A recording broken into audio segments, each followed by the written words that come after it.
¿Hacia dónde va la educación y las humanidades?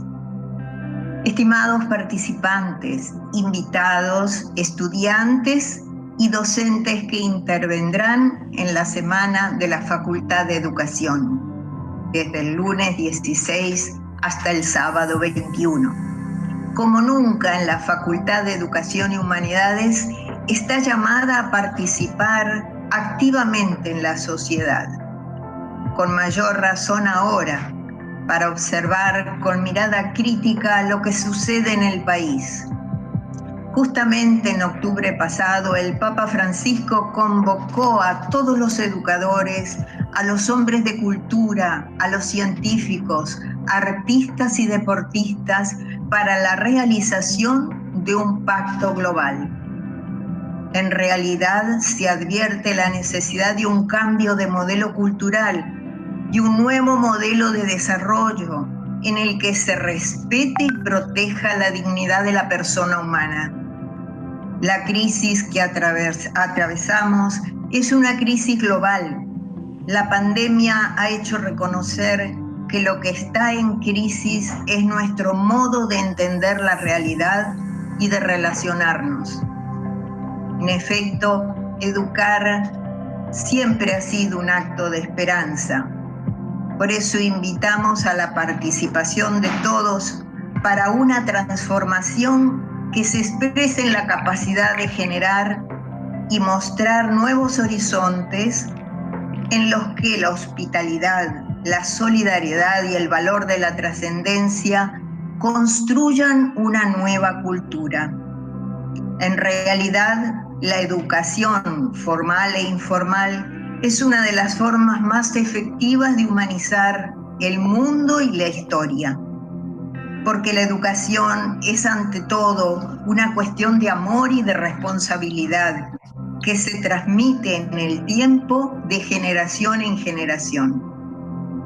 Esta necesidad de cambio la vemos reflejada en la crisis sanitaria, económica y política de nuestro país.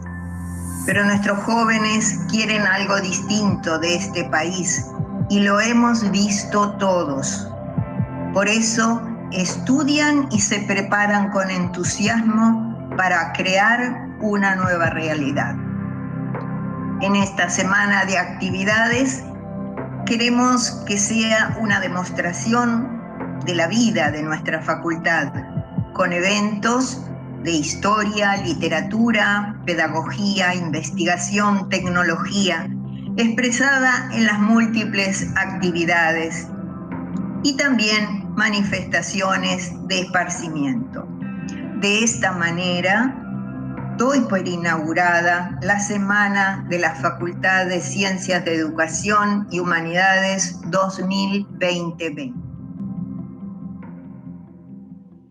Muchas gracias a todos. Muy buenas tardes. Mi nombre es Eliana Arias. Soy la coordinadora del programa de estudios de Filosofía y Religión.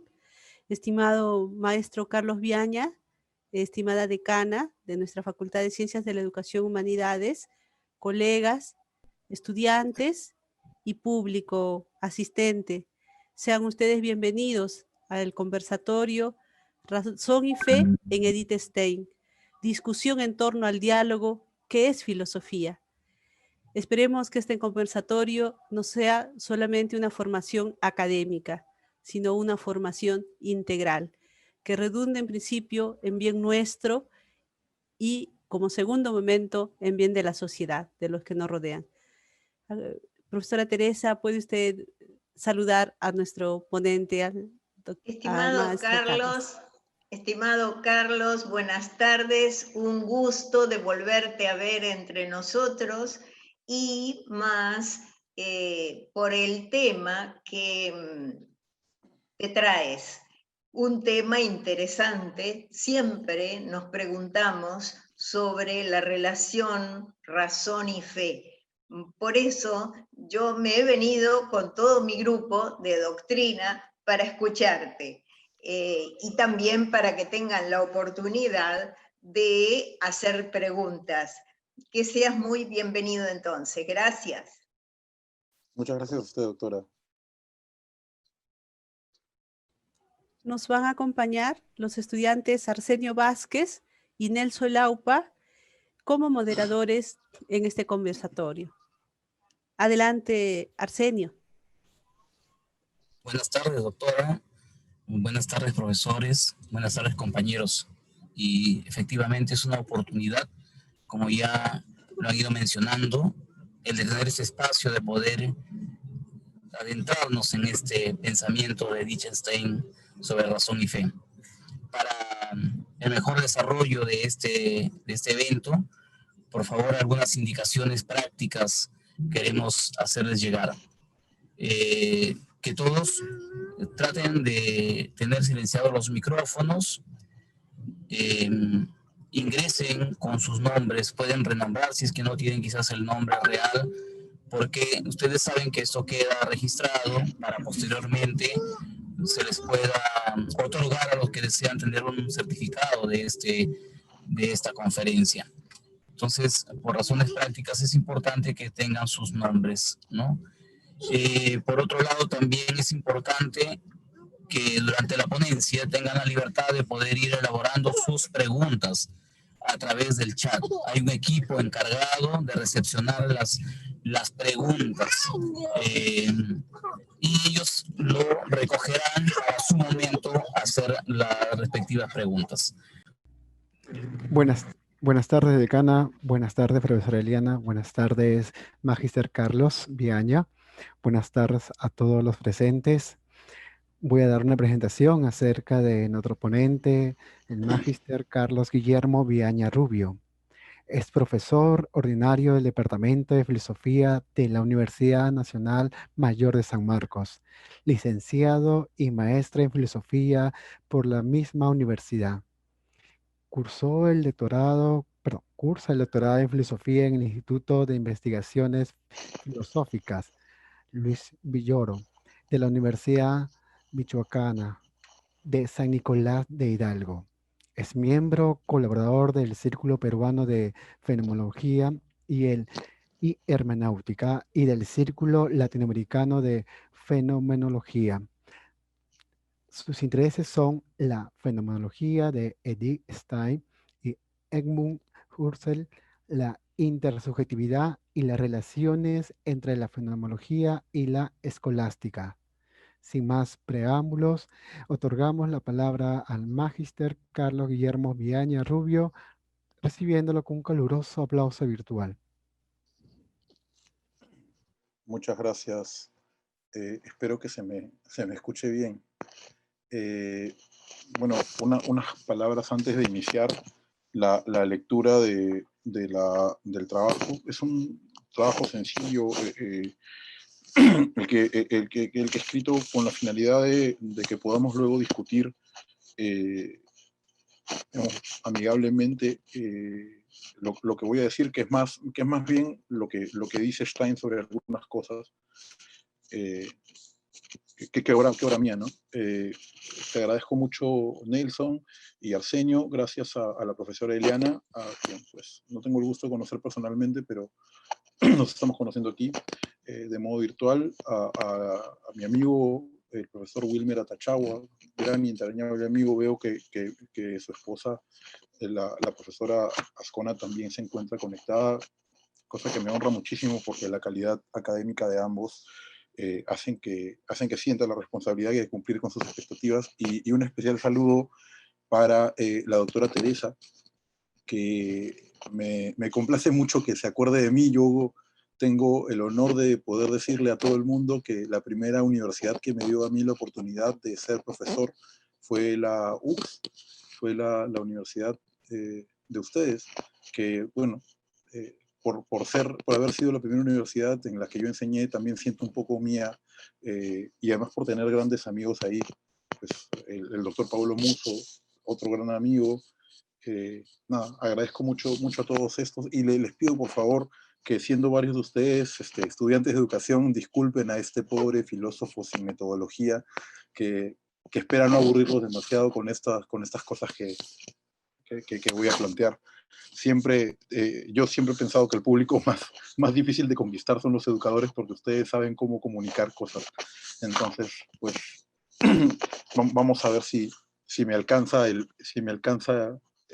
carisma para complacer al público. Quisiera dedicar, a propósito, además, esta ponencia a, no sé si me está escuchando en este momento, pero supongo que alguno de ustedes me podrá hacer el favor de decírselo, a una gran amiga y una maestra, la doctora Teresa Contini, a quien no veo hace ya unos años después de que partió para Italia, y a la que le debo muchísima gratitud. Pues bueno, me permito comenzar entonces, para no demorarnos más en palabrerías. Sí, bien, mi ponencia se llama oficialmente Razón y Fe en Wittgenstein, una discusión en torno al diálogo que es filosofía, pero me he permitido una pequeña licencia, que es excederme un poco de los límites del diálogo y hablar también de algunos puntos dentro de la obra de Stein, específicamente su etapa cristiana, ¿sí? Cierto, Wilmer me manda un generoso recordatorio, es la doctora Juliana Contini. Estoy un poco nervioso, como verán. Pero bueno, además, nombrar a la doctora lo pone uno nervioso extra, ¿no? Parece que estuviera aquí a mi costado tomándome un examen. Perdón, Carlos, quiero invitarte para el viernes a las 12 del día. Vamos a tener una conferencia de Juliana Contini sobre Dante, ya que se cumplen 700 años de su muerte. Estás invitado. Le Te haremos agradezco llegar muchísimo. el enlace, ¿ya? Estaré ahí puntual para saludar a la doctora, y esta vez con una camisa un poco más elegante. Disculpen más bien la informalidad, lo que pasa es que yo soy una persona que tiene problemas con la pinta. Pero bueno, vamos a lo nuestro.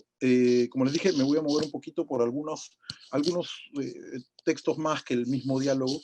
Solamente un pequeño preámbulo. Este diálogo es una recreación muy bonita que Edith Stein escribe para conmemorar el 60 cumpleaños de su maestro, Edmund Husserl, en forma de una obra teatral, con la finalidad de poner a discutir a quienes considera para el momento sus dos grandes maestros, ¿no? A Edmund Husserl y a Tomás de Aquino. Lamentablemente la historia del diálogo termina en una publicación más formal, más en forma de artículo que de diálogo, porque Martin Heidegger quisiera especular que por un tema de envidia del gran talento literario que tiene Stein, la obliga a volver serio un trabajo que era más bien artístico.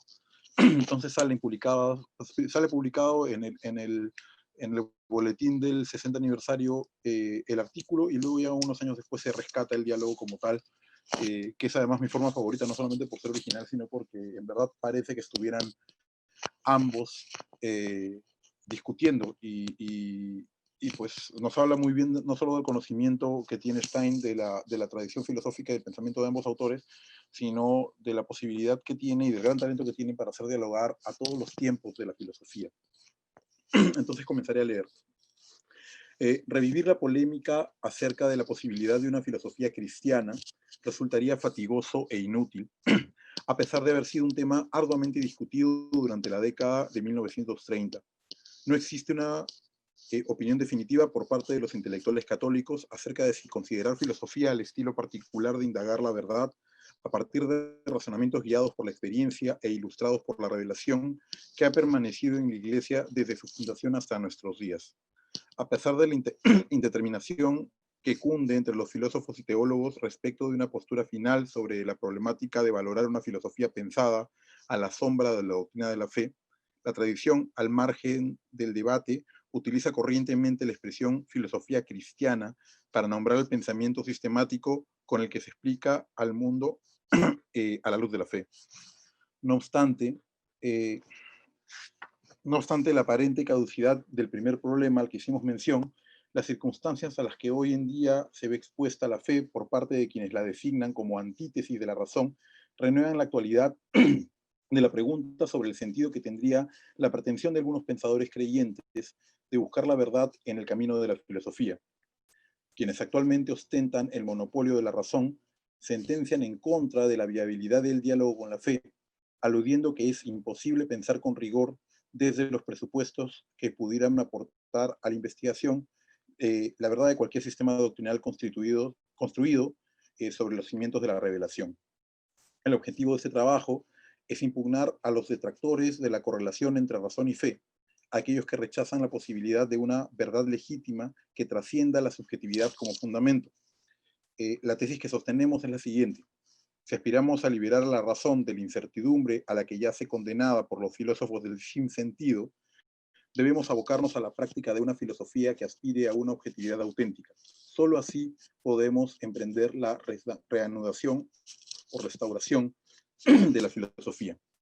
La unidad orgánica entre razón y fe hace posible que asumamos la defensa de la filosofía perennis, aquella que, siguiendo la sabiduría de los pueblos antiguos, en concordancia con la enseñanza cristiana, busca el primer principio de todo saber, según la verdad universal que se halla en los escritos filosóficos de todos los periodos de la historia, y es capaz de perdurar a pesar de cualquier moda filosófica efímera que llegue y se disuelva, no bien se agote el prestigio de su verdad temporal. Esta filosofía propia del espíritu que no descansa en la búsqueda de la ratio del mundo, se resume en un preguntar múltiple por la razón del ser común a todo preguntar. Dicho de otro modo, la posibilidad de concebir la filosofía como ciencia rigurosa corresponde a generar una plataforma para la dilucidación de la esencia de la realidad en su contenido objetivo, lo que disuelve imprescindiblemente a la filosofía perennis en la exhortación al diálogo humilde con la tradición filosófica de todos los tiempos, incluyendo las propuestas más contemporáneas que hayan superado el ansia ateizante que caracterizó el falso espíritu de la modernidad, una aspiración propia del sentido universal de la fe católica que insiste diciendo: examinad todas las cosas, retened lo bueno. En 1921,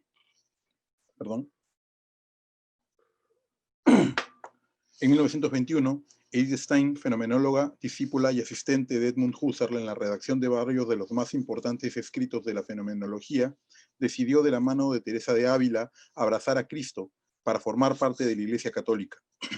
De hecho, el próximo año se cumple el centenario de su conversión. Esperemos que hayan buenos eventos al respecto.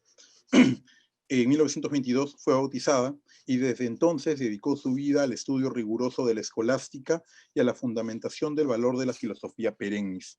Las razones por las cuales este trabajo deriva en un análisis de la confrontación que llevó a cabo Stein entre la filosofía de Tomás de Aquino y la fenomenología de Husserl son las siguientes. La fenomenología puede ser considerada como la plataforma de diálogo más proclive a la búsqueda del sentido original de la filosofía que haya surgido durante el siglo XX. En palabras de su fundador, Edmund Husserl, la filosofía fenomenológica se considera en su método entero como repercusión pura de las intenciones metódicas que ya movían a la filosofía griega desde sus comienzos. De esta manera queda planteada la exigencia de Husserl hacia los fenomenólogos de, cito, vivir como trabajadores más modestos en comunidad con otros en pro de una filosofía perennis. Fin de la cita. De lo anterior se sigue que, a pesar de la novedad de su propuesta, la intención del fundador de la fenomenología yacía muy lejana de cualquier tipo de imposición dogmática acerca de la realidad, a nivel de su esencia, su conjunto y su finalidad, que aislara su filosofía del diálogo abierto con otras tradiciones. Otra razón es que en la intención general de exponer el sentido y la posibilidad de una filosofía que acepte que los límites de la razón humana dependen de la impronta que le marque la razón sobrenatural, es de suma importancia contar con un referente que represente con igual solvencia ambas maneras de hacer filosofía. La fusión de pensamientos que realiza Stein es única debido a que su filosofía la fusión de pensamientos que realiza Stein es única debido a que su filosofía no solo evidencia un diálogo fluido entre dos momentos marcadamente diversos de la historia del filosofar, sino que en la formación de su sistema se advierten también los saltos evolutivos de su propuesta, de su búsqueda de la verdad última, por sobre todo lo que pudiera influir en su personalidad a nivel social, intelectual o religioso. Pero incluso la convicción más fuerte requiere la renuncia a la necesidad de buscar en sí misma los argumentos por los cuales comunicar el valor de la verdad que defiende. Si el objetivo de Stein, la misión de su vida era analizar una función entre las tradiciones que consideraba portadoras del espíritu auténtico, del auténtico filosofar, para concretar una opinión acerca del sentido y la posibilidad de revivir el interés por la práctica de la filosofía perennis, debía reconocer que el camino comenzaba por definir la raíz del problema, el concepto de filosofía que había formado a través de los años en los que a duras pruebas venía preguntándose por el fundamento de este mundo. Cito, es importante en lo que concierne a la cuestión del sentido y la posibilidad de una filosofía cristiana distinguir entre naturaleza y estado o situación de la filosofía. Fin de la cita. Está claro que para hacer viable la discusión acerca de su estado cristiano, es ineludible enfrentar la tarea de responder primeramente a la pregunta acerca de qué es filosofía, tomando en cuenta que para Stein la argumentación debe abocarse a su fundamentación como una teoría auténticamente científica. La solución del problema se encuentra en un diálogo compuesto por Stein en 1928, en el que Husserl y Tomás de Aquino discuten el concepto de filosofía. ¿Qué es filosofía? Es el primer intento de confrontación de Stein que emprende entre sus dos maestros con la finalidad de lograr una síntesis que evolucione en la afirmación de la filosofía perennis como la acepción más propia de la filosofía como ciencia rigurosa. De lograrlo, Stein estaba segura de que quedaría demostrado que Husserl y Tomás van de la mano hacia la consecución de una sistemática objetiva y que la escolástica y la fenomenología pueden estar en comunicación con miras hacia la filosofía perennis. No obstante, el encuentro de estos mundos filosóficos exigía una armonización que debía enfrentarse a dos graves dificultades. La primera de ellas era el descarte de la filosofía católica como interlocutor válido en el debate acerca de la posibilidad de afirmar una relación entre razón y fe por parte de la modernidad. La segunda dificultad, algo menos general, era la ausencia de una terminología común que permitiera tender un puente de diálogo entre el tomismo y la filosofía fenomenológica. La ausencia de un repertorio conceptual que pudiera compartir ambas tradiciones agravaba las distancias y agudizaba la incomprensión del pensamiento escolástico, que bajo estas condiciones proyectaba la imagen de un entramado conceptual denso y alejado de la reflexión sobre problemas reales muy distintos al dinamismo del pensamiento contemporáneo. La tematización de estas dificultades con el objetivo de mostrar el valor de la función que consiguió Stein al abordar los puntos en los cuales existe completo acuerdo entre ambas maneras de filosofar y la crítica al idealismo egocentrista de la fenomenología de Husserl, determinan los puntos en los cuales hemos dividido el presente trabajo. Bien, vamos con el siguiente punto. La reanudación de la filosofía tras la superación de la modernidad. La genealogía del pensamiento fenomenológico no tiene noticia de ninguna herencia de contenidos doctrinales católicos. Sin embargo, el objetivo de Husserl, a decir de su propio lema inaugural, volver a las cosas mismas, coincide con la consigna escolástica de hallar en el mundo las relaciones que eleven el entendimiento humano a la contemplación de la verdad a través de una sistemática que concentre el fundamento universal de todas las ciencias. Es aquí donde toca responder al primer problema planteado al inicio de este trabajo, que corresponde a la pregunta sobre qué es filosofía. En el diálogo citado, Stein pone en boca de Tomás de Aquino las siguientes palabras. Cuando se habla, cito, cuando se habla corrientemente de filosofía perennis, se habla generalmente de una sistemática, de un sistema compacto de enseñanzas, y pienso que usted le ha irritado algunas veces el que le achaquen algo así, pero lo de filosofía perenne significa además algo distinto. Me refiero al espíritu del auténtico filosofar que vive en todo filósofo auténtico, es decir, todo aquel que cultiva irresistiblemente la necesidad interna de indagar el logos o la ratio de este mundo. Simplemente para aclarar, Stein pone a Tomás a dialogar con Husserl, entonces las referencias en primera persona son literalmente los personajes. ¿Sí? Bien, fin de la cita. Con gran habilidad, la autora anticipa que para que un verdadero diálogo entre sus maestros sea posible, la respuesta de Tomás debía superar la creencia general de que la característica principal del pensamiento escolástico es el amparo de un sistema filosófico basado en un cuerpo doctrinal inmutable. Stein conocía a la perfección el rechazo de Husserl hacia cualquier posición metafísica que fuera capaz de influir en la intención de la conciencia en el instante de ir hacia las cosas mismas. Con esta aclaración pone en práctica la renuncia al ideal de un sistema filosófico que pudiera limitar a aquella senda infinita por la que debería transcurrir la filosofía en tanto se quiera hacer de ella una ciencia rigurosa. Al responder la pregunta ¿qué es filosofía?, aludiendo de inmediato a su sentido perenne, Stein remite al concepto más primitivo de filosofía como ciencia universal que comprende a todo conocimiento genuino. Así calza perfectamente el sentido de la fusión que pretende lograr cuando al darle la palabra a Tomás parece también estar siguiendo a Husserl al afirmar, cito, precisamente con ello se restituye el concepto más primigenio de la filosofía como ciencia universal a partir de una radical justificación de sí misma, que es ciencia única en el antiguo sentido platónico y luego en el sentido cartesiano. La fenomenología desarrollada rigurosa y sistemáticamente en el sentido que acabamos de ensanchar es idéntica a la filosofía que abarca todo conocimiento genuino. La filosofía perennis va más allá del consenso doctrinal de la Iglesia Católica. Su práctica exige un compromiso incondicional con la verdad. La complementariedad característica de la relación entre razón y fe alude a la necesidad de explorar en el mundo las señales que conducen al encuentro de un referente eterno de sentido, que Stein alude levemente al inicio del diálogo y que desarrolla a lo largo de este, elevando la complejidad del análisis hasta llegar a la discusión acerca de la modulación del concepto de constitución trascendental. Para Stein, la filosofía perennis es la vocación específica del espíritu de descubrir el logos de este mundo, cuya realización depende de aceptar la complementariedad referida, líneas arriba, que busca ser interpretada por medio de la reflexión cuidadosa sobre la figura del maestro que Tomás plantea como medio de comunicación entre el filósofo y la verdad. Cito, este espíritu lo trae consigo, el espíritu del verdadero filosofar, este espíritu lo trae consigo a este mundo como potencia el filósofo nato, porque el verdadero filósofo tiene que haber nacido como filósofo, como yo diría para expresarlo según mi manera de hablar. La potencia llega a convertirse en un acto cuando la persona se encuentra con un filósofo maduro, con un maestro. De esta manera llegamos más allá de los límites del espacio y el tiempo. Fin de la cita. Conviene analizar esta declaración dividiéndola en dos partes.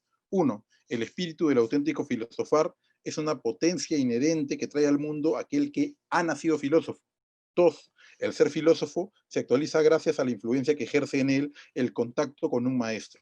Procedamos al análisis. Bueno, además, hablando de filósofos y maestros, estamos, al parecer, en el lugar correcto. En primer lugar, al afirmar que el ser filósofo es una cualidad nata, Stein da pie a interpretar el llamado en términos de necesidad de pobreza. El sentido potencial de esta cualidad implica que cierto tipo de ser humano haya sido puesto en marcha por Dios para volver a él por medio del ejercicio de la filosofía. En él, la razón es la clave de su personalidad. La fe puede marcarle el derrotero siempre y cuando el don de la razón le venga acompañado de un contexto vital creyente. De no ser así, el cumplimiento de su misión depende fundamentalmente de la honestidad con la que busque logos a través de los datos que le otorgue su mundo en el transcurso de su vida consciente. Deseará vehementemente alguna respuesta, alguna certeza de estar andando en el camino correcto. La angustia que lo acompaña a cada paso de su investigación puede ser comprendida únicamente cuando se cae en la cuenta de que la pregunta por el mundo es solo un instante de la búsqueda de sí mismo. La vida como causa principal de despliegue de la intencionalidad sobrepasa el horizonte de sentido y el horizonte mundo como objetivo de la filosofía. La toma de conciencia sobre esta particular misión es el punto de Arquímedes para el inicio de una búsqueda eficiente de aquello que subyace incluso a la esfera del yo. En ese sentido, es perenne la filosofía. Pero solo bajo la tutela de un maestro le será posible al joven filósofo aspirar a conocerse a sí mismo como ser humano pleno y afirmar que ha superado el engaño de la opinión, siendo capaz de ver a través del mundo la ratio que gobierna el mundo, mientras madura en el uso de sus facultades intelectuales. Ahora conozco de un modo parcial, pero entonces, dice las escrituras, conoceré como soy conocido. La esperanza, como es natural la esperanza como es natural en el espíritu de la filosofía perennis, le viene desde fuera. La metáfora del maestro es una exhortación a reconocer de dónde proviene el impulso que dispone a la razón para la búsqueda de logos. Hay en el filósofo una certeza latente de que detrás de la ganga de las interpretaciones en las que suele devenir el juicio ingenuo acerca de cuánto nos afecta el entorno, es posible averiguar las esencias que definen el modo en que la realidad se nos muestra efectivamente. Para Stein, había que poner en práctica el método que fuera capaz de dirigir la intencionalidad al desocultamiento del ser del mundo para la conciencia, con la integridad de admitir que el origen de todo cuanto es real en él trasciende el perímetro de la subjetividad. La honradez de abandonar la pretensión creadora del sujeto trascendental sería el primer paso para la adquisición paulatina de la ratio. Cito: los dos estamos convencidos de que hay un logos que impera en todo cuanto existe y de que nuestro conocimiento le es posible, y de que a nuestro conocimiento le es posible ir descubriendo progresivamente y de manera incesante algo de ese logos, cuando el conocimiento procede según el principio de la más estricta honradez intelectual. La razón natural no se basta a sí misma. La figura del maestro presentada en el diálogo es más compleja que la de una persona que guía los pasos del aprendiz hacia el cumplimiento de su finalidad temporal. Los que practican la filosofía perennis saben que si en algo es primordial la labor de un maestro, es en el momento en el que su discípulo debe decidir si persevera en su empresa de buscar la verdad a pesar de las adversidades que pudieran presentarse, o abandona la consigna sobre la que se funda la razón de su propia existencia. La labor del maestro no implica únicamente la reglamentación de los límites de la razón, sino el sostenimiento de la voluntad que alienta en el cumplimiento de la misión particular de cada ser humano llamado a ser filósofo. La razón natural tiene como maestra a la razón sobrenatural. Conseguir que la filosofía recupere el rango de ciencia rigurosa con el que fue fundada pasa por alentar a que vuelva su mirada hacia la esencia y la estructura del mundo objetivo. Siguiente apartado. La intuición de las esencias como desafío de la razón.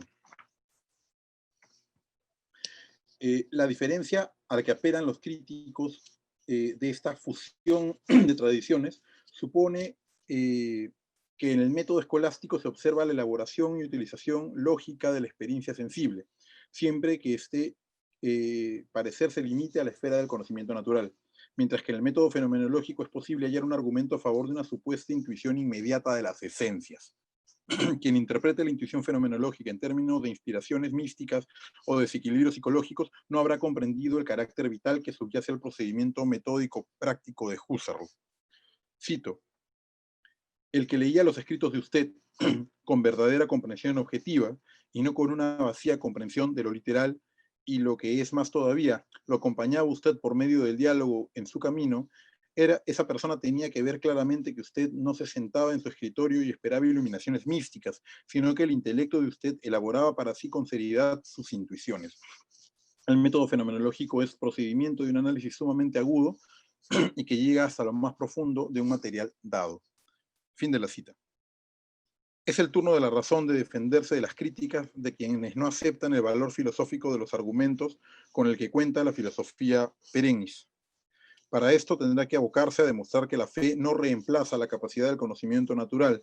Su rol en el proceso de intuición de las esencias es complementario al quehacer de la razón. En todo caso, si para quien filosofa la fe actúa como luz de su inteligencia y fuerza de su voluntad, por eso mismo no será jamás un sustituto de la razón natural, sino que deberá presuponerla en más de un aspecto cuando pretenda motivar al espíritu humano a la búsqueda de la verdad.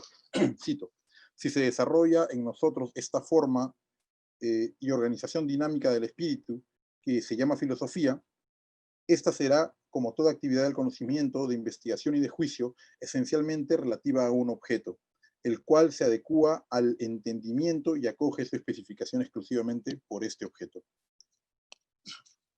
En este ámbito de influencia propio de la razón natural, utilizaremos este razonamiento como premisa para destacar 3 puntos en los que considera la perfección el tomismo, en los que coinciden a la perfección el tomismo y la fenomenología. Cabe resaltar aquí 2 cosas, ¿no? Es el tomismo de Stein, interpretado por mí, además, solo por si acaso hay algún tomista prominente en el auditorio. 1. Todo conocimiento comienza por los sentidos. 2. Todo conocimiento humano se adquiere por medio de una elaboración intelectual de manera sensible. 3. El carácter fundamentalmente receptivo del conocimiento en oposición a la construcción del conocimiento como creación en el plano ontológico. El primer punto detalla la propuesta fundamental del tomismo respecto del conocimiento humano y se trata quizás de la proposición más citada de la filosofía escolástica. En algún caso, esta afirmación parecería contravenir al supuesto de la fenomenología, por el cual la visión de esencias no precisa ningún fundamento en la experiencia. Cito, pero esta afirmación no tiene el sentido de que el fenomenólogo pueda arreglárselas sin todo el material sensible. Usted pretende decir únicamente que el filósofo, cuando filosofa, por ejemplo, sobre la naturaleza de la cosa material, no necesita para su análisis ninguna experiencia actual de una cosa material. Fin de la cita.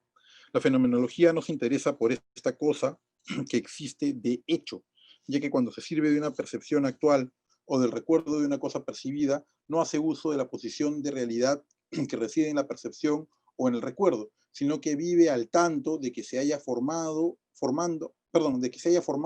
una intuición clara de aquella cosa material para utilizarla como punto de partida de la labor cognoscitiva. Con respecto al segundo punto, lo repito, todo conocimiento humano se adquiere por medio de una elaboración intelectual de materia sensible.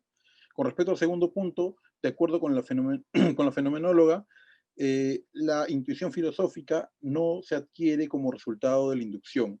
La tarea del filósofo escapa a la observación y comparación de una secuencia de cosas materiales con la finalidad de destacar sus cualidades comunes. Eventualmente solo será necesaria una intuición ejemplar para efectuar sobre ella la abstracción que nos revele el verdadero camino hacia la esencia. Esa abstracción de índole completamente distinta consiste en prescindir de todo tipo de accidente que durante la experiencia pudiera ensombrecer aquello que la cosa material es en cuanto tal, la ratio de la cosa material.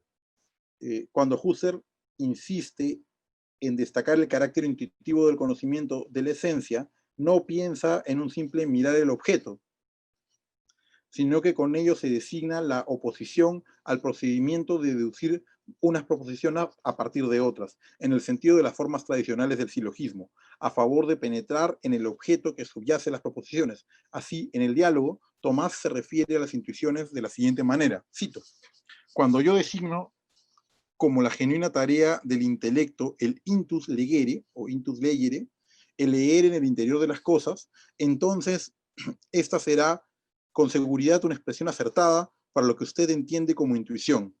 Así que podríamos estar de acuerdo en que la visión de la esencia no se halla en contraposición al pensar, con tal de que lo de pensar se conciba con la necesaria amplitud.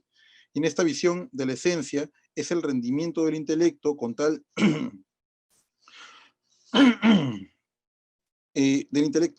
con tal de que nuevamente el intelecto se entienda en el sentido recto y no se piense con ello en aquella caricatura que el racionalismo o sus adversarios hicieron del intelecto. Fin de la cita. El último acuerdo se refiere al carácter activo o pasivo de la intuición. A la vez se concibe la acción propia del entendimiento agente, que consiste en elaborar el material sensible a partir de los datos de la sensación, el intus legere, al cual tiende todo el movimiento del entendimiento, se revela en su faceta de receptor. Este momento pasivo fue señalado especialmente por la fenomenóloga para aclarar la contraposición entre su modo de investigación, que apunta al encuentro de la ratio, y las filosofías solipsistas, para las cuales el conocimiento se reduce a una mera creación del intelecto que investiga.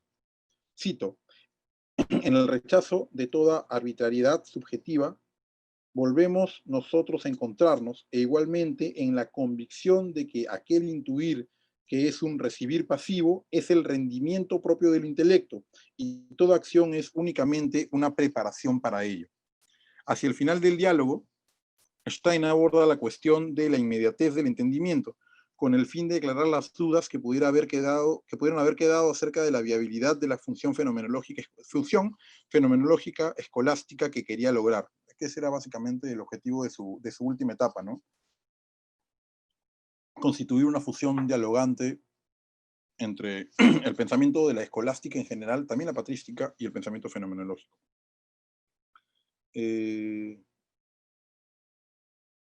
Tal inmediatez es una atribución del intellectus principiorum, el entendimiento de las verdades fundamentales a las que se considera como el equipamiento natural del espíritu, aquello a partir de lo cual todo lo demás se reduce y se constituye el referente de toda verdad deducida. El carácter innato de estas verdades nos hace pensar en la disposición para filosofar del discípulo, ¿sí?, en esta dualidad discípulo-maestro, que solo puede ser actualizada a plenitud si su maestro es capaz de calar en su intimidad a través de una autodonación. Solo quien se entrega generosamente solo quien se entrega generosamente como el verdadero maestro es capaz de provocar el alumbramiento de la verdad, dando con ello testimonio de la verdad que lo habita. La filosofía perennis fomenta esta actitud que distingue a la imagen de Dios en el ser humano. Cito: en sentido absoluto, Dios mismo es la primera verdad. Los principios y la luz del intelecto, es decir, la capacidad cognoscitiva que se nos ha concedido para ir avanzando a partir de los principios, son los que la primera verdad nos ha otorgado desde sí misma. Son la imagen de la verdad eterna que llevamos en nosotros mismos. Fin de la cita. La pedagogía del don es lo que permite la contemplación de las esencias.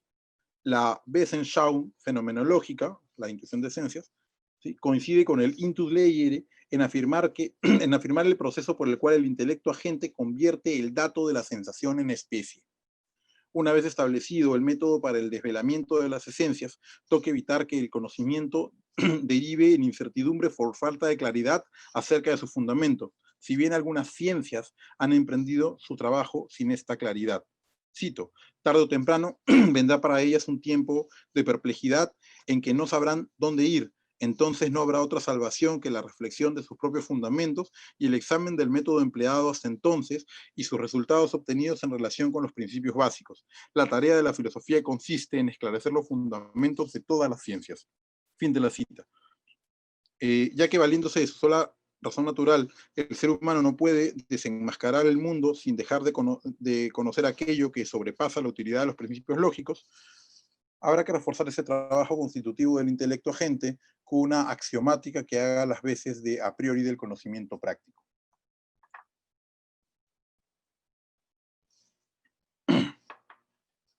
Siguiente apartado: la filosofía como rechazo de la incertidumbre.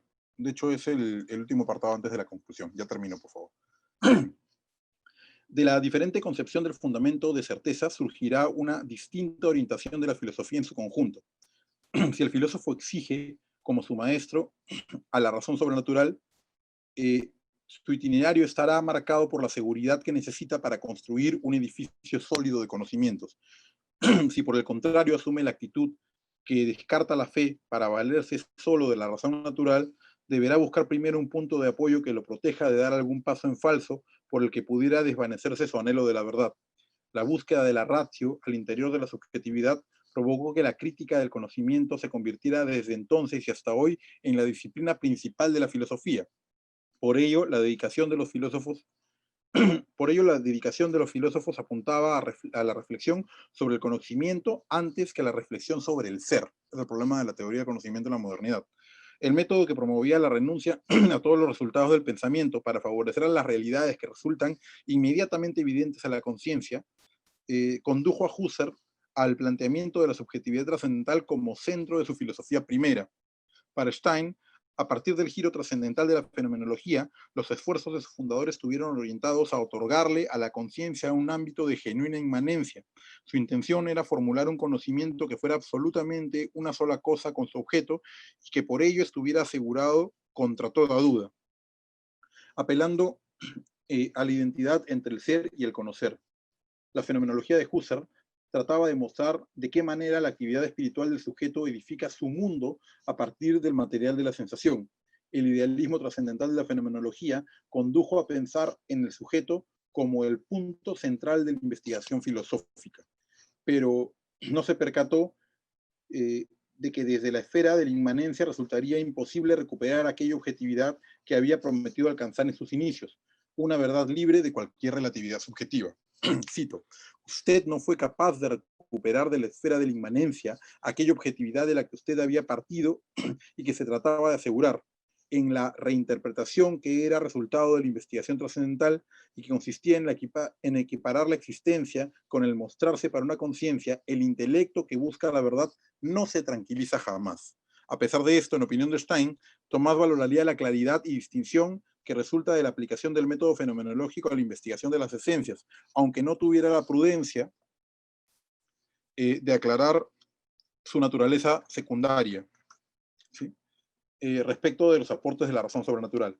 La radicalidad con la que Husserl opera sus planteamientos da como resultado una pureza metodológica nunca antes vista en la historia de la filosofía, virtud que sería incoherente desaprovechar si de verdad se busca afirmar el sentido de la filosofía perennis. La fenomenología, en su intento de hallar en sí misma una justificación para la razón natural, terminó por dejar un vacío en la argumentación acerca del fundamento de la objetividad. La filosofía escolástica, en cambio, proporciona una respuesta inmediata acerca del fundamento de todos los presupuestos. Cito, de que a la idea de la verdad le pertenece un existir objetivo que es independiente de quien en cada caso indaga y conoce, de eso partimos ambos. Pero en la cuestión acerca de la primera verdad y con ello acerca de la filosofía primera, allí se separan nuestros caminos. La primera verdad, el principio y el criterio de toda verdad es Dios mismo. Tal es, si usted quiere llamarlo así, mi primer axioma. En el contexto de nuestros acontecimientos, en el contexto de nuestro conocimiento es creado, hay que investigar el proceso por el cual los seres de nuestra estructura anímica son capaces de acceder al conocimiento de Dios, al conocimiento de sí mismos, al conocimiento de otras criaturas, por lo que parece de suma importancia configurar una teoría general del ser que sirva de base para la teoría del conocimiento. En el fondo, todas las disciplinas formuladas para discernir acerca de los diversos aspectos del ser debían ser entendidas como parte de una gran ontología, aunque a nivel normativo la lógica, la teoría del conocimiento y la ética puedan ser entendidas como disciplinas propias.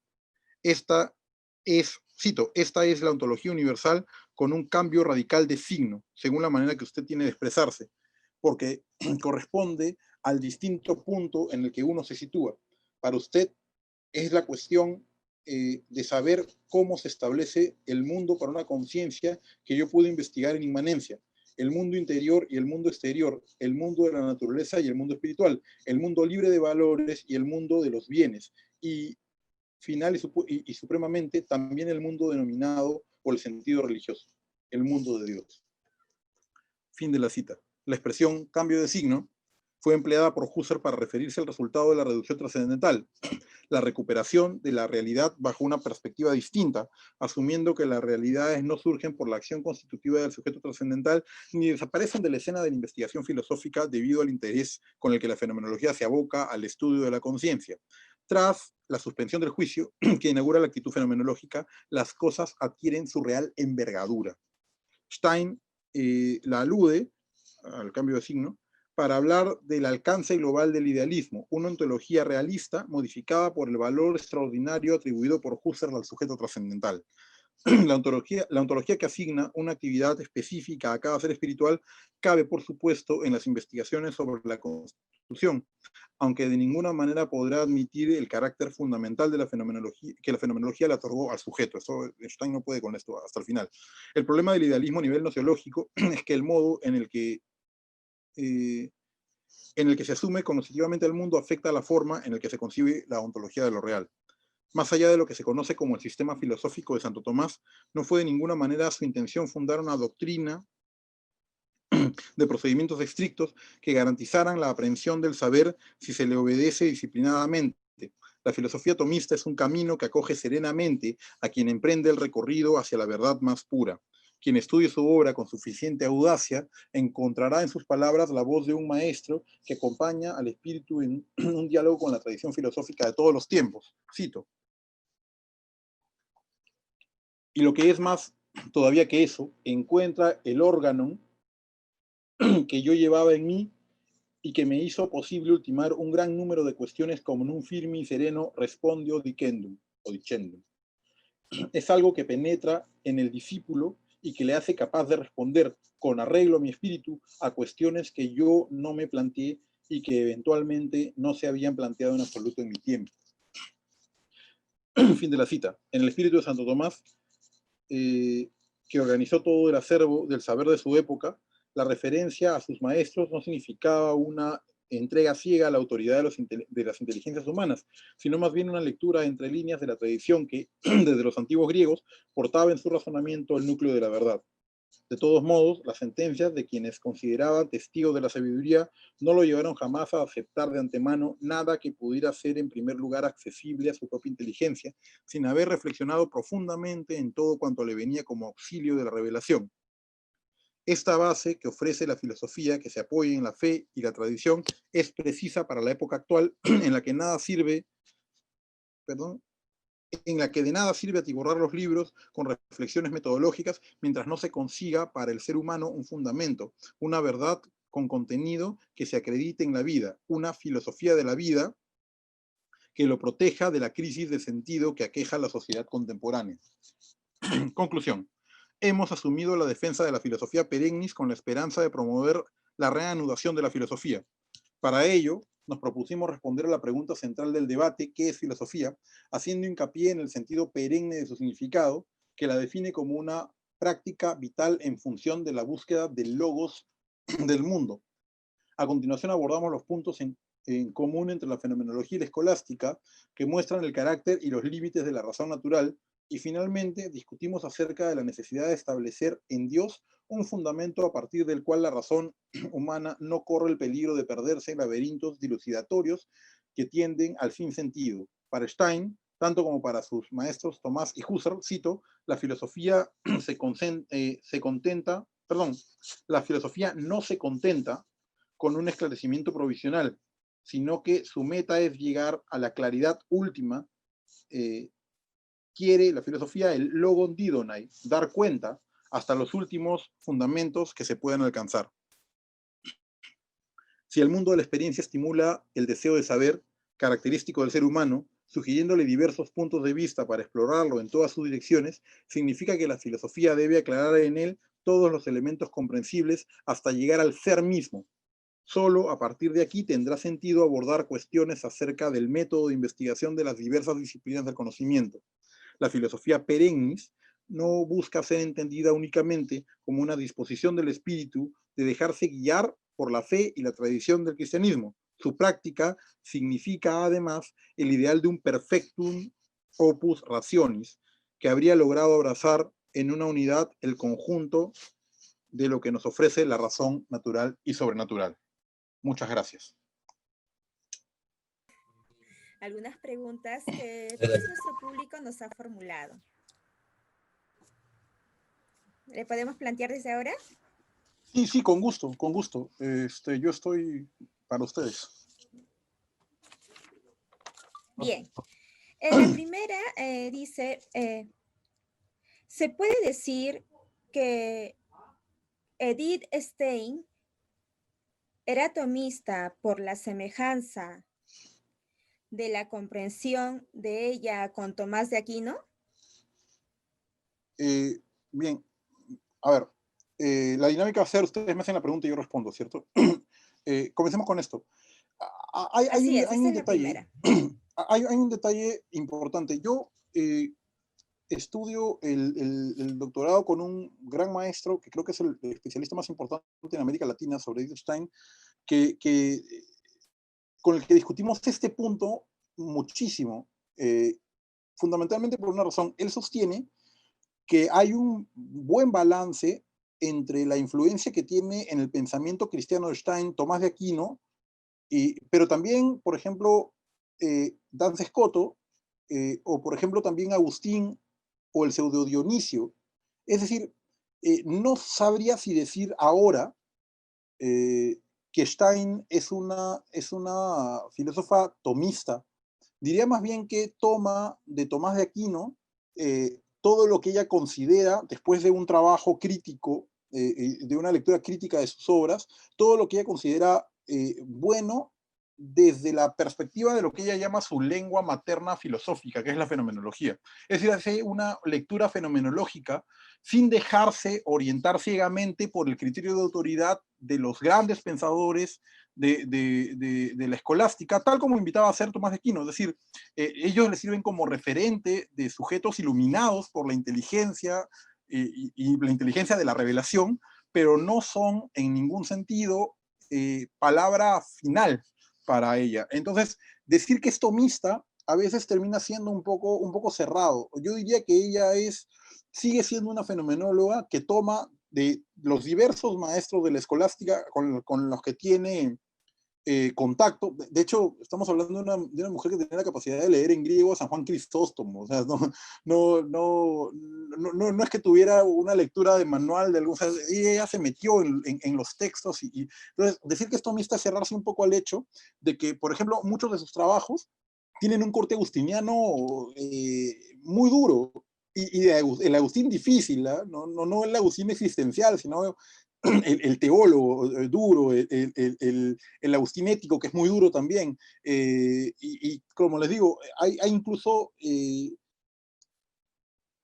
contextos de su pensamiento durante la época cristiana en donde se atreve, sin muchísimo pudor, a corregir a Tomás de Aquino con palabras de Escoto, por ejemplo. Entonces, ella no estaba casada con Santo Tomás, aunque reconocí en Tomás a su más grande maestro después de Husserl, ¿sí? Porque es Tomás de Aquino, ¿no? Quienes hemos alguna vez trajinado alguna de sus obras, sabemos la potencia del pensamiento del, pero tomista, yo no diría. Diría más bien una filósofa inspirada por el pensamiento altísimo de la escolástica en general. Sus trabajos, tiene un hermoso trabajo espiritual sobre el pseudo Dionisio, ¿sí? Que yo les invitaría allá en la UX tienen un montón de textos de Stein y un montón de textos bonitos de fenomenología. No sé si sigue todavía en pie la biblioteca Andrea Ziani, pero ahí yo encontré y leí varios textos bien bonitos. Habría que darles una buena mirada. Tengo una pregunta. Sí. El docente de religión necesita de la experiencia religiosa para incentivar al alumno a buscar a través de su razón el sentido de su fe.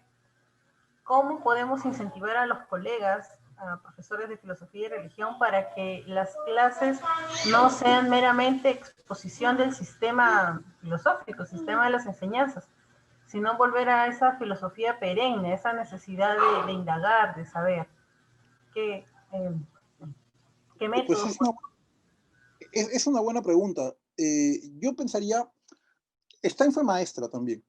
De hecho, tiene un bonito curso que se llama La estructura de la persona humana, que está en la biblioteca Ziani, en la que en este curso lo vierte, o sea, en este curso vierte un trabajo de corte muy tomista, que es su tesis de habilitación, que se llama Potencia y Acto, y hace un trabajo muy interesante porque motiva desde lo que es un curso. O sea, uno lee el texto y se da cuenta con claridad de que no tiene la estructura dura, rígida de un tratado, por ejemplo, ¿no? El curso son sus notas de clase a las que luego le da forma el editor más que ella, ¿no? Ella no lo publica.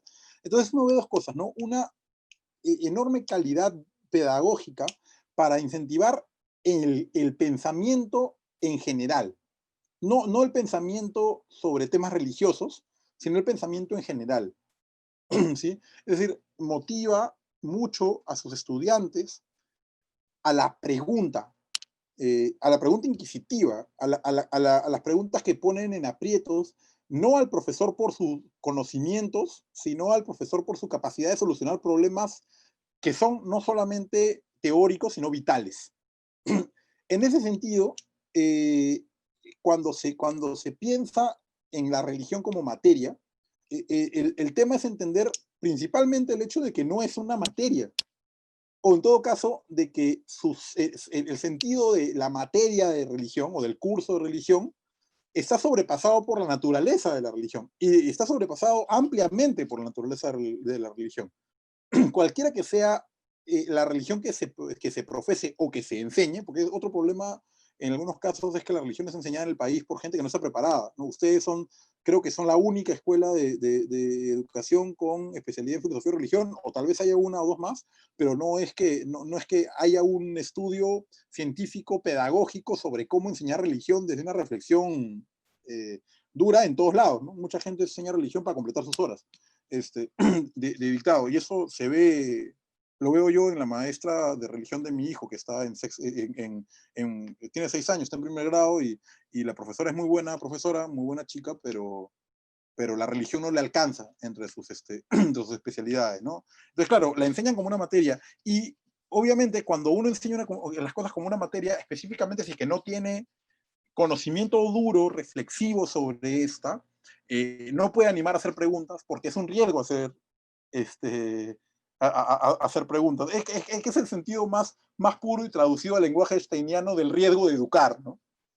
El sentido es interesante porque, claro, en el momento en que un profesor domina sus temas, no genera únicamente un ánimo repetitivo ni de la doctrina, ni de la teoría, ni de nada. Lo que genera es sobre ella una motivación espiritual del sujeto, no sé si decir a saber más, sino a saber más profundamente acerca de los temas y los tópicos que se tratan, porque no son importantes como un background, como un crecimiento del sentido frívolo, en el sentido frívolo de la cultura. No es solamente un conocimiento cultural, sino que además es algo que se mete con su vida, ¿sí? Yo creo que lo que tiene que hacer un maestro con la especialidad de filosofía y religión, que es una gran especialidad, ¿eh?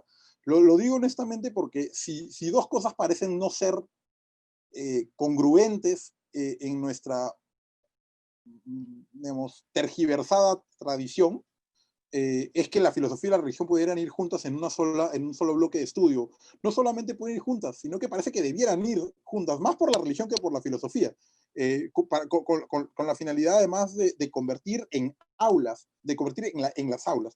Yo creo que un fundamento importante es que el maestro de religión tiene que ser un estudioso profundo de la religión y de la filosofía, para plantearse él las preguntas que luego me debe motivar a hacer a sus estudiantes en medio del discurso del salón. Si el maestro no se hace preguntas, no puede motivar preguntas en los estudiantes. El problema es cuántas preguntas nos hacemos, ¿no? ¿Sí? Porque claro, el Evangelio nos manda a ser inquisitivos con Dios. Nos manda a hablar con Él cara a cara. Es curioso cómo eventualmente somos más cuidadosos en tratar de usted a una persona mayor que lo que tratamos a Dios de tú, ¿no? No sé si alguno de ustedes trata a Dios de usted, pero si lo trata de tú, entenderá que lo que busca es que preguntemos, que insistamos, que exijamos o que pidamos humildemente, porque la humildad también se puede dar con fuerza, la capacidad de generar preguntas en nuestros estudiantes. Sin eso no tiene mucho sentido la enseñanza de la religión. Aunque yo no haya sido maestro de religión alguna vez, sí les he enseñado a algunos de ustedes, bueno, no de ustedes presentes, pero sí de los que enseñan, de los que estudian filosofía y religión, y eso sí me pareció una cuestión fundamental. El maestro de religión que no se hace preguntas, que no tiene saludables dudas sobre su propia fe y sobre su propia doctrina, ¿qué pregunta va a motivar, ¿no? Buenas noches, profesor Carlos. Hola, qué gusto. Qué gusto, ¿qué tal? Mire, le alcanzo la pregunta de mi compañera Lidia Massa. Y dice así: ¿qué pasos podemos dar para hacer filosofía? Y no solo limitarnos a estudiar historia y pensamientos de otros filósofos. Esa es la pregunta. Así es. Bien, dos cosas importantes. Uno, yo no creo honestamente y de corazón que se pueda hacer filosofía seria sin llevar a cabo una lectura dura y crítica de la tradición. Y lo dice Stein, hay que dialogar con el pasado de la filosofía. No obstante, hay una enorme separación y bien clara, es difícil no notarlo, hay que ser muy ingenuo, hay una separación bien clara entre la cultura filosófica y la filosofía. Para hacer filosofía hay que tener cultura filosófica, pero la filosofía es más que la cultura filosófica. Lo que tiene que uno hacer es un poco ir contracorriente. Hoy en día está muy de moda y parece ser lo que la universidad nos pide, ser especialistas, es decir, ser casi un sacerdote de culto de algún filósofo en especial y repetir sus soluciones como las soluciones universales a todos los problemas de toda la historia. Miguel García Baró, que es un autor que yo admiro muchísimo y que leo mucho, un gran profesor español, también especialista en Stein, dice que cuando él estudiaba la universidad todavía era una universidad. Eso quiere decir, la idea no era una repetición recitada de ningún autor, ni una especialización esquizofrénica, intentando dar cuenta de todos los problemas del mundo a partir de un solo pensamiento, sino más bien tener la capacidad de cernir la verdad y el bien de cada punto de la historia de la filosofía y de sus autores, por supuesto, en que haya sido dicha y en que haya sido dada. Por eso, ignorar autores o dejarlos de lado sin haberlos consultado, sin haberlos leído, sin haberlos estudiado, es más ideológico que filosófico. Después de este tratamiento, de esta cocción a fuego lento que implica el estudio de la filosofía, yo creo honestamente que cuando se estudia bien, uno no tiene que motivarse a filosofar por sí mismo. Uno va a filosofar por sí mismo de manera fluida y natural. O sea, creo honestamente que son los maestros filósofos los que a través de sus obras nos enseñan esto que Kant pretendía, ¿no? No filosofía, sino filosofar. Lo que pasa es que, como dice Stein, y yo creo Stein firmemente, no sé si haya que nacer filósofo de una manera tan tajante. Esto es una cuestión que creo que se puede cuestionar, pero sí es fundamental encontrarse con buenos maestros vivos y con buenos maestros muertos también, ¿no? Ustedes tienen la suerte de tener de ambos allá en la universidad. Además de tener una tradición de consulta a los maestros muertos de amplia experiencia de parte de los maestros vivos que tienen al lado. No sé si se puede hacer solo. No sé si un solitario o un anacoreta retirado puede hacer filosofía. Tal vez podría ser mística, pero filosofía no. La filosofía es diálogo y el diálogo requiere perspectivas que el sujeto por sí mismo no alcanza a tener. Y cuando uno lee sin crítica o sin afán crítico la historia de la filosofía, puede terminar en un monólogo y no un diálogo. Incluso cuando el monólogo parece transmitirnos o educarnos según las ideas de otros. Yo creo que esto es importante de entender. Fundamentalmente, leer mucho, pensar mucho, esto te va a traer fluidez de pensamiento filosófico que va a ir madurando además que tiene que madurar, porque la filosofía se cocina a fuego lento. Nadie tiene 20 años y ya es filósofo.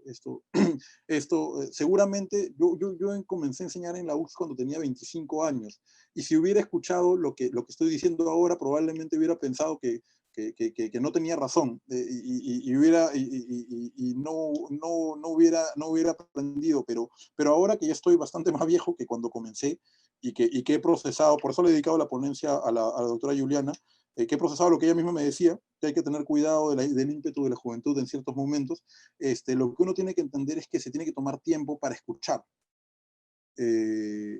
No solamente la filosofía, que es un interlocutor fundamental en su historia y en su tradición, sino a otros que piensan desde la filosofía y fuera de ella.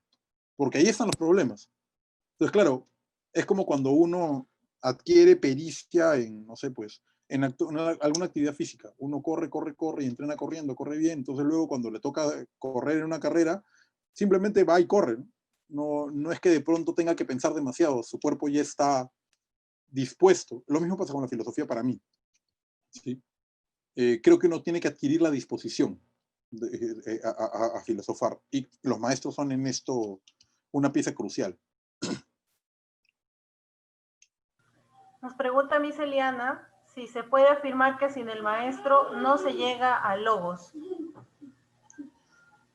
Bueno, yo lo afirmaría. Primero porque podemos radicalizar la idea del maestro en Dios. Dios es maestro. Sin Dios no se llega a logos, porque solo Dios, que es el logos, se comunica a sí mismo de manera adecuada. Si quieren ponerlo en términos muy radicales, ¿no? Y en torno a la figura del maestro humano, el maestro humano es la imagen de Dios compartiéndose a sí mismo en un proceso de autodonación de logos para volver a sí. Esto implica, sin un maestro, lo que pasa es que, claro, hay que pensar en qué es, o en qué ocasiones, o en qué circunstancias se presenta el maestro y qué tipo de maestro es.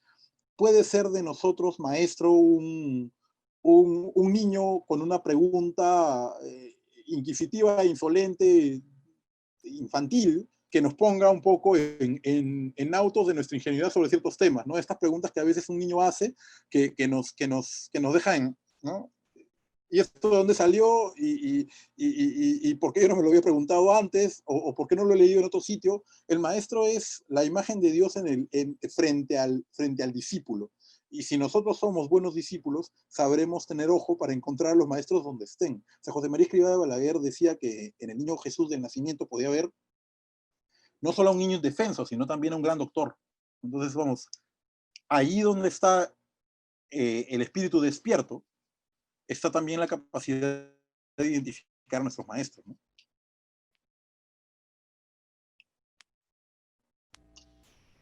Maestro Viaña, tenga buenas noches ya. ¿Qué tal? Oscar Salvatierra pregunta, así como este diálogo del cual se sirve Stein entre Husserl y Tomás de Aquino, si podría hallar un diálogo similar, un diálogo similar entre dos figuras filosóficas. En el caso, si siguiendo el itinerario de Stein, ¿no? El itinerario filosófico. Si se podría poner un diálogo similar. O sea, si Stein no hubiese podido plantear, por ejemplo, un diálogo entre otros autores, ¿eso me preguntas? Sí. Pues, a ver, vamos, Stein pudo haber hecho un precioso diálogo entre los existencialistas rusos y Kierkegaard, por ejemplo. Supongo que las consecuencias hubieran sido menos felices, ¿no? O pudo haber escrito un diálogo entre ¿qué te digo? Aristóteles y Heidegger. Stein es una filósofa paradigmática, muy mal aprovechada y muy mal leída porque le juega mal haber sido muchas cosas odiadas al mismo tiempo, ¿no?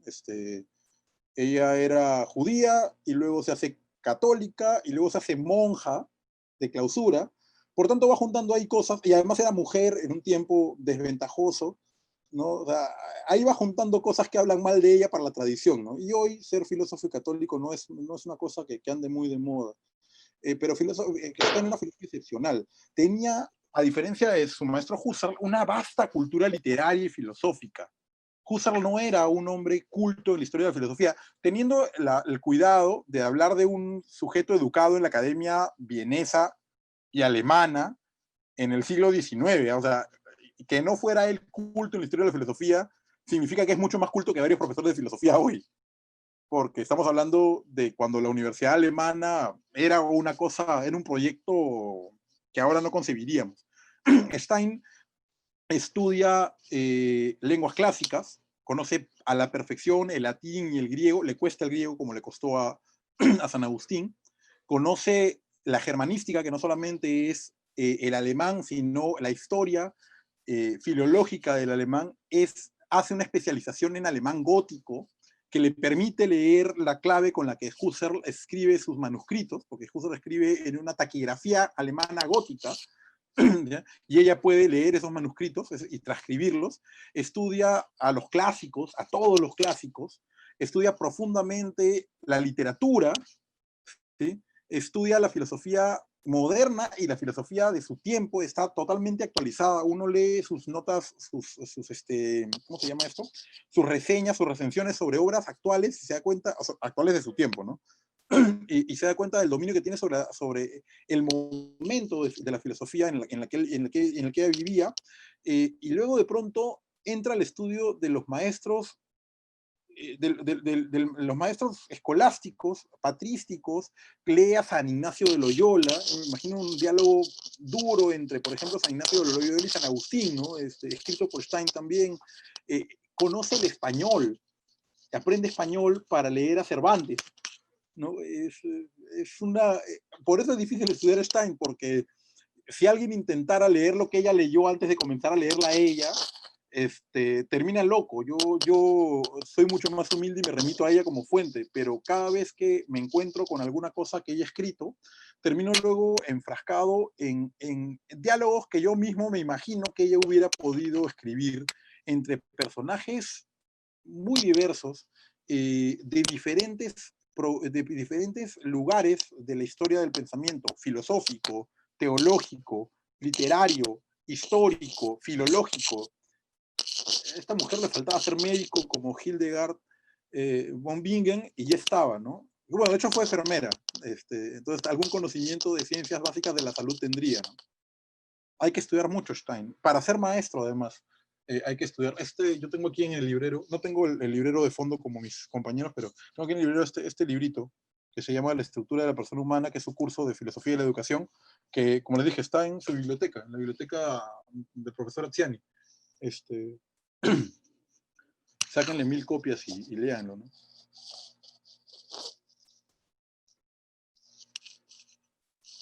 Bien, muchas gracias. Hay una Perdón, pregunta más. Podríamos, o sea, se puede afirmar. ¿Ahí me escuchan? Ahora sí. Ok. Le decía esto. Se puede afirmar que sin el maestro no se llega al logos y ¿es importante o necesario el manejo de idiomas de la época para lograr un entendimiento más? Bien, es una muy buena pregunta. La primera, creo que ya la había respondido. Sin maestro no hay logos. La fórmula es dura, rápida, tajante, y si una persona piensa que puede llegar a la verdad solito por sí misma, es que no tiene idea de lo que es la verdad, ¿no? Es un soberbio. ¿Ya? De eso hay que convencer a los más jóvenes, porque todos queremos ser superhéroes, ¿no? Yo recuerdo mis primeros años, no como profesor, que ya fueron bastante malos, sino como alumno. Uno ingresa a la facultad a los 17, 18 años y piensa que ya sabe todo, ¿no? Que le puede decir que no a todos los profesores. Uno madura y se da cuenta que es todo lo contrario. Pero por otro lado, a ver, yo tengo un tema personal con esto de los idiomas. ¿Hay que saberlos? Sí, hay que saberlos. ¿Uno no puede pensar sin ello? No. Uno puede pensar... Dos cosas aquí. Uno, el español es un idioma suficientemente rico como para exigirle muchísimo como lengua para expresar verdades abstractas de alto nivel. Ahora, lo que a veces puede pasar es que en las traducciones de algunos autores el traductor no haya tenido gran calidad en su trabajo y de pronto terminemos leyendo algo que no era, como cuando uno lee una mala traducción de la Biblia y termina entendiendo algo que no dijo Jesús. ¿Ya? ¿Eso significa que no puedo ser cristiano si no conozco arameo? No. Lo que necesito es tener capacidad crítica y un buen maestro que me diga cuál sería para mis propias intenciones la mejor edición o traducción de las Sagradas Escrituras que para mis propios intereses me pueda servir. Cargarme de un buen aparato crítico, ser muy creativo en solucionar problemas, pero claro, tampoco quiere decir esto, ¿sí? Que no debamos aprender los idiomas. Aprenderlos es lo que deberíamos querer hacer todos, pero no es el requisito para pensar. Bueno, hay que simplemente tener en cuenta que uno de los más grandes enemigos de Unamuno, según el mismo Unamuno, era capaz de decir estupideces en 5 idiomas diferentes. Por tanto, perdón si me paso un poco, pero los idiomas no son garantía ni siquiera de agudeza mental, ¿sí? Y además de una cosa que hay que tener en cuenta, y esto es muy tomista, la verdad, venga de donde venga, le pertenece al Espíritu Santo, ¿no? Omne verum acupumque edicantur Spiritus Sanctum est, ¿no? Pero no solamente venga de donde venga, sino que en tanto verdad debe poder ser traducida a cualquier idioma, porque el referente es el mismo. El problema de nuestra tradición moderna es que somos tan subjetivos y estamos tan preocupados en firmar los documentos que queremos saber qué dijo tal, como si lo que dijo tal fuera importante porque lo dijo un hombre. A diferencia de los medievales que no estaban preocupados en firmar sus grandes tratados porque lo que ellos decían, si lo decían bien, era por la inspiración de Dios, y si lo decían mal, era por la limitación de su humanidad. Entonces, claro, la verdad debe ser dicha y transmitida y entendida y estudiada y leída en el idioma de Dios, que no tiene el pobre límite de los idiomas humanos, ¿no? Hay que aprender los idiomas, pero no debe ser el fin de la filosofía. Ok, muchas gracias. De nada. Arsenio nos pregunta si en nuestro momento, si nos colocamos un termómetro filosófico, ¿en qué nivel nos encontramos? Y en cuanto a esta capacidad de combinar razón y fe. Porque esto es muy personal, ¿no? Es muy personal. Yo no sé, yo mientras más aprendo cosas, y esto es honesto, no es una cháchara socrática, me doy cuenta que me falta más por aprender. Entonces diría que si el filósofo está en un 10, yo estoy intentando salir de los decimales del 1, no sé cómo estarán los demás. Y no por falsa humildad, sino porque uno se da cuenta de que el camino de la filosofía es un camino cuyos grandes maestros han trajinado con esfuerzo. Imagínense uno, ¿no? Si a Husserl le costaba llamarse a sí mismo filósofo y se llamaba, es más, dijo en un momento, tiene una frase, ¿no? Si me fuese dado la edad de Matusalén, ¿no? Hombre de más de 900 años, podría intentar llamarme un principiante, dijo. ¿No? Y Husserl lo escribió cuando tenía 70 años. Entonces, digamos que estamos en el camino. La idea es estar en el camino, ¿no? No sé si hay un filosofómetro, pero sí sé que estar en el camino es más que no estar en el camino. Esto de todas maneras.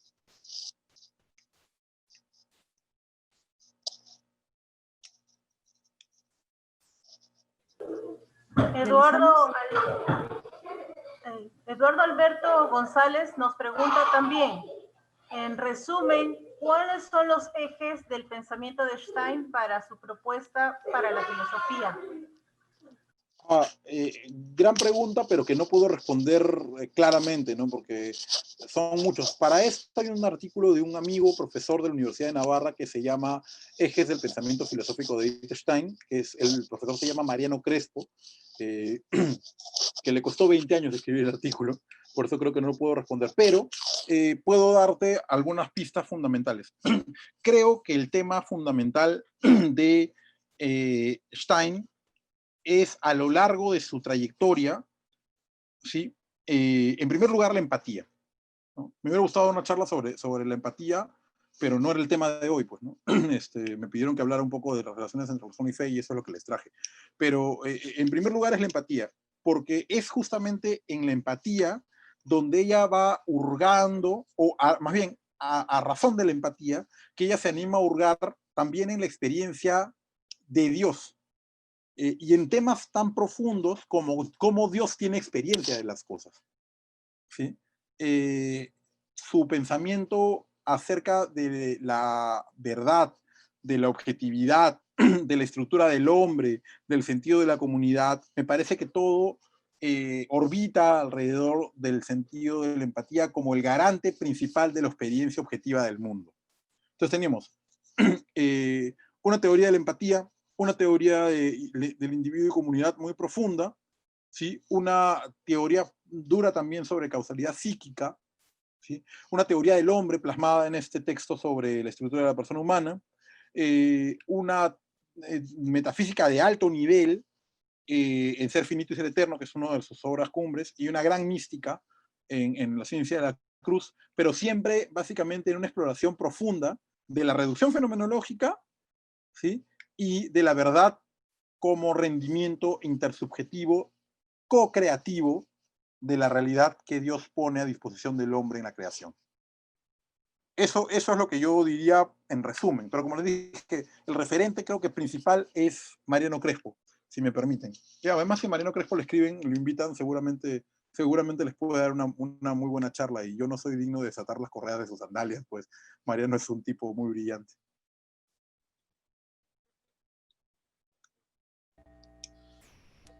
Maestro Viaña, Gustavo Zamudio pregunta, ¿Stein le reconoce a Franz Brentano alguna influencia en los puntos de contacto entre la filosofía escolástica y la filosofía fenomenológica?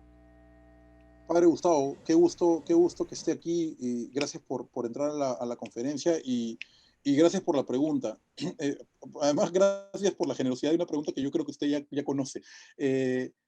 En el diálogo mismo que acabo de glosar, Stein le dice a Husserl que una influencia que él reconoce constantemente es la influencia de su maestro Franz Brentano. ¿Ya?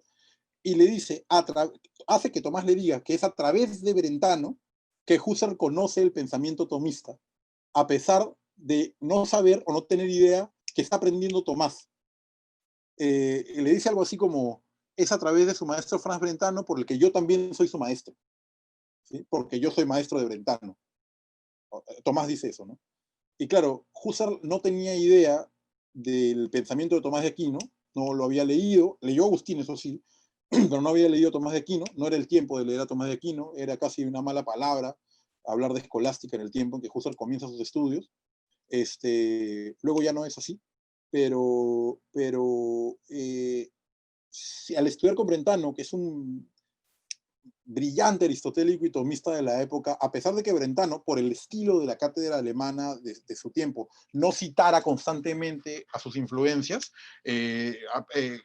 a través de Brentano aprendió un Tomás purísimo, además. Si ustedes, claro, como Husserl, como les digo, no era un tipo muy culto en la historia de la filosofía, de pronto siente, y esto es una herejía para muchos fenomenólogos, de pronto siente que está inventando la pólvora en muchos conceptos que son de origen escolástico, como cuando habla del objeto intencional o de la intencionalidad en Brentano, cuando plantea una innovación, parece que Husserl le estuviera hablando más bien de la intencionalidad escolástica, de la intencionalidad atomista, ¿sí?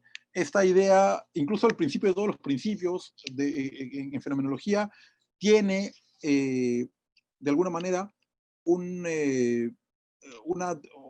suerte de deuda con la escolástica. Es muy interesante, porque hay muchísimas y muy buenas aproximaciones a cuánto Brentano es algo así como la pieza que articula el contacto entre la filosofía perennis de la antigüedad y la Edad Media con la filosofía contemporánea y la fenomenología, porque si algo no es filosofía perennis, aparentemente es la filosofía moderna. La filosofía moderna está preocupada en dos cosas que no son filosóficas, el sujeto y el método, ¿no? La filosofía perenne está preocupada en la verdad. Entonces ahí uno tiene que sacar un poquito la línea de por dónde va la influencia de Brentano, ¿no?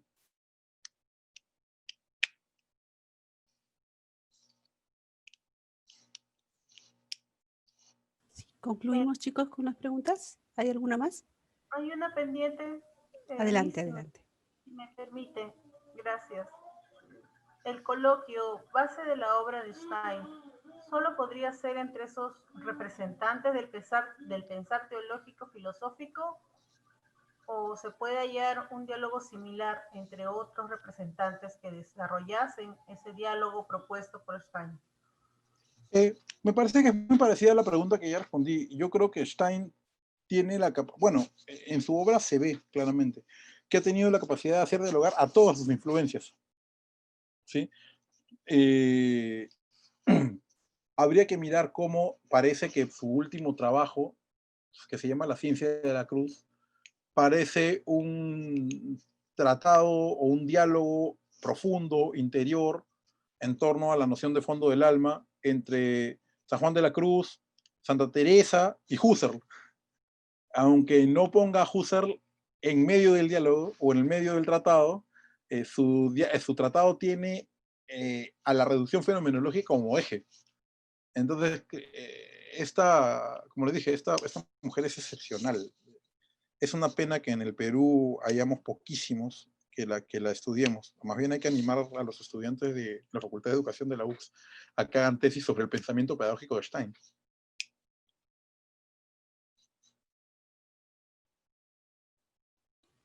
Sí, ahora concluimos, chicos, con las preguntas. ¿Ya no hay más preguntas del público? Si me permitieran... Profesor Oscar, una pregunta adicional. Creo que es la última que han formulado mi compañero Oscar Salvatierra. Y dice así, por favor, ¿podría compartir su sentir y su experiencia personal desde su saber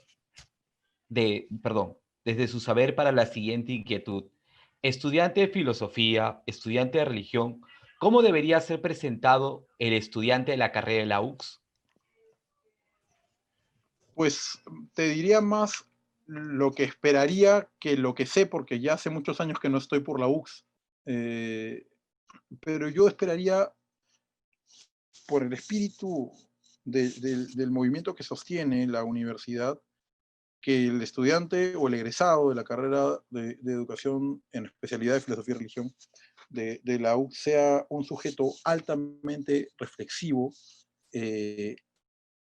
intelectualmente solvente y sumamente empático respecto de el acontecer de los otros a los que orienta, a los que guía o a los que forma. Creo que sería fundamental que el perfil de un estudiante o de un egresado de una carrera como la que tienen en la UCS implique a un sujeto consolidado en esta búsqueda de la verdad propia y el acompañamiento a la búsqueda de la verdad del otro. Porque si bien no todos han de ser filósofos, el que llega a ser maestro tiene que educar con la premisa de que la verdad es algo a lo que aspira no el filósofo, sino el hombre. ¿Sí? Entonces, desde sus propios intereses y sus propias perspectivas, y también desde sus propios límites, como estudiante, el maestro debe saber sacar, no al filósofo que hay en cada uno, sino al hombre que hay en cada uno, cuya ansia principal, existencial, es la búsqueda y la recuperación de la verdad que se pierde en la cotidianidad. En la cotidianidad no tenemos tiempo para pensar en la verdad. El maestro se encuentra en unas circunstancias privilegiadas en la que puede poner entre paréntesis la cotidianidad e incluso obligar al otro con su presencia a preguntar, a indagar.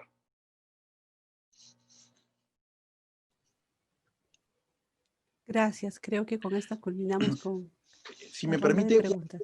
un detalle rápido, que más que un Publicherry es una invitación. Lo que pasa es que hay 2 libros publicados este año en los que tengo, bueno, el honor de haber participado con profesores que son de muy buena calidad, yo no tanto, que sería bueno que se presenten como opción para aprender sobre el pensamiento de Edith Stein para los estudiantes. Yo los tengo aquí, de hecho. Uno se trabajó se publicó en el año 2019, pero bueno, la pandemia hizo que nadie lo conozca, que es que se llama, no sé si se ve con claridad, pero se llama Edith Stein, filósofa del siglo XX para el siglo XXI. Tiene varias contribuciones de profesores argentinos, chilenos, mexicanos y un peruano colado por ahí. Y este otro, que sí tiene una distribución un poco más real, que se llama Edith Stein, una filósofa de nuestro tiempo, que además tiene muy buenos artículos que incluyen filosofía de la educación, antropología filosófica y temas religiosos, muy bonitos, que sería cosa, creo yo, de ver. Yo creo que hay que motivar. Yo, de hecho, estoy muy agradecido por la invitación, porque difundir el pensamiento de Stein es una obligación para quienes lo estudiamos. Entonces, pues agradezco mucho su invitación y su gesto. Muchas gracias, Magíster Carlos. Muchísimas gracias por la deferencia, por estar cercano a nosotros y a todos los estudiantes que están en formación. Eso contribuye muchísimo a la formación de ellos, tanto en su ser como estudiantes y también como maestros, porque muchos de ellos también ejercen ya la carrera de la docencia. Te agradecemos mucho. Muchas gracias, profesor Wilmer, por el contacto. Gracias a nombre de los estudiantes de la facultad, profesor. Muchísimas gracias. A ustedes, muchas gracias y que les vaya muy bien. Muchas gracias por acercarnos al pensamiento de Wittgenstein. Creo que esto nos debe motivar a profundizar, ¿no? en el pensamiento, y de seguro nosotros que somos de la especialidad de filosofía y religión en la universidad, creo que es el área y el campo a lo que estamos comprometidos a seguir profundizando y hacerlo nuestro, ¿no? Bueno, que le vaya muy bien. Pues, gracias, sí. Muchas gracias. Feliz día, compañeros. Uy, el Día de la Filosofía, bien celebrada. Qué bien, qué bien. Sí, sí. Bendiciones a todos. Felicidades y que esto nos Un abrazo a la distancia. Muy bien, nos vemos. Sí, gracias, chicos. Gracias, un abrazo. Gracias. Gracias a todos. Cuídense. Gracias. Gracias, buenas noches a todos.